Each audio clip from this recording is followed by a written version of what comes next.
in a peaceful outcome. Excellencies, Afghanistan today is at a historic crossroad. After 40 years of conflict and instability, there is a distinct possibility of finally ending the war and establishing sustainable peace. The situation has evolved to this point in rather an unexpected way.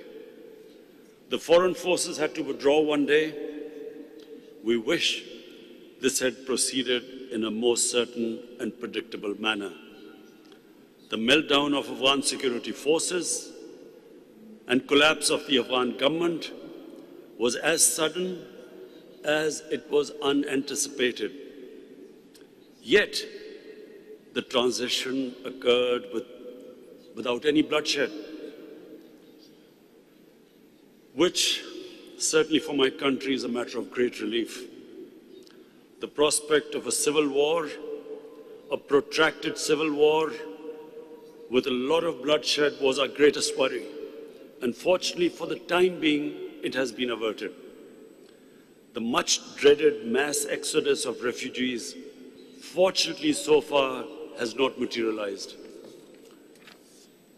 The impending human crisis and a possible economic meltdown pose two of the most urgent and formidable challenges. And the transition of Afghanistan from a country dependent upon foreign aid and an economy, a war economy, transition from that to a sustainable economy is going to be another huge challenge. Excellencies, at this moment, there are two stark choices before the international community: enhance engagement or abandon Afghanistan. And we all know, after the Soviets' withdrawal in 1989, when Afghanistan was abandoned, the consequences the people of Afghanistan suffered. Instability in Afghanistan, as rightly pointed out by one of our great poet, the great Allama Iqbal, it impacts the entire region. And stability in Afghanistan will benefit the region as a whole. Abandoning Afghanistan could take us back to an unstable situation resulting in civil strife, negative spillover effect on neighboring countries, outflow of refugees, rise in terrorist incidents, drug trafficking, and transnational organized crime. Engagement, therefore, in our view, is the only way forward. The international community must approach the new reality in Afghanistan with a new perspective, based on a realistic assessment and pragmatic approach.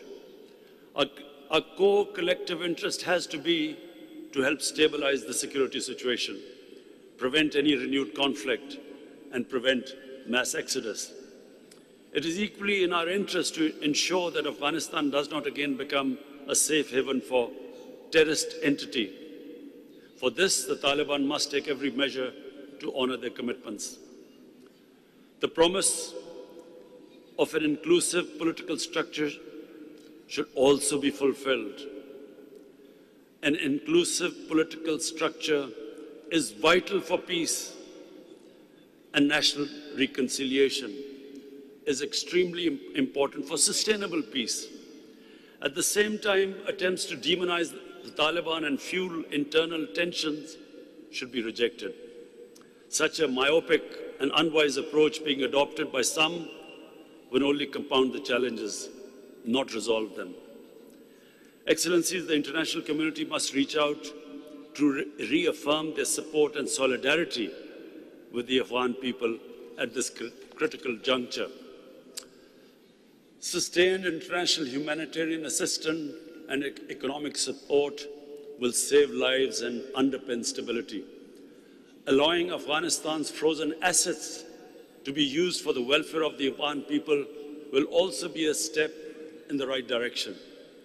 It would be prudent to handle these matters impacting the human condition in Afghanistan without politicization. Excellencies, being a immediate neighbor, Pakistan's consistent policy has been of supporting Afghanistan on its path of peace, progress, and prosperity.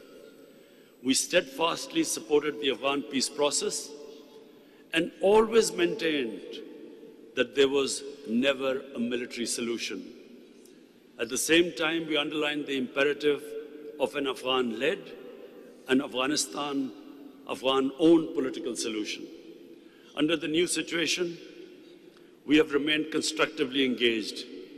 We kept our borders open to facilitate regular movement and let bilateral as well as transit trade flow. We have dispatched several plane loads of food and medicines to help address the humanitarian needs of Afghans. Pakistan remains fully committed to a stable, sovereign, and prosperous Afghanistan at peace with itself and its neighbors. Excellencies, the SCO and the CSTO naturally have a vested interest in secure borders, a region free from terrorist threat, and an enhanced economic integration and connectivity. So today, let's all work in tandem to assist Afghanistan on its way to peace, stability, and prosperity, and pray. Let us all pray that the people of Afghanistan will finally, after 40 years of strife, see peace and stability. Thank you.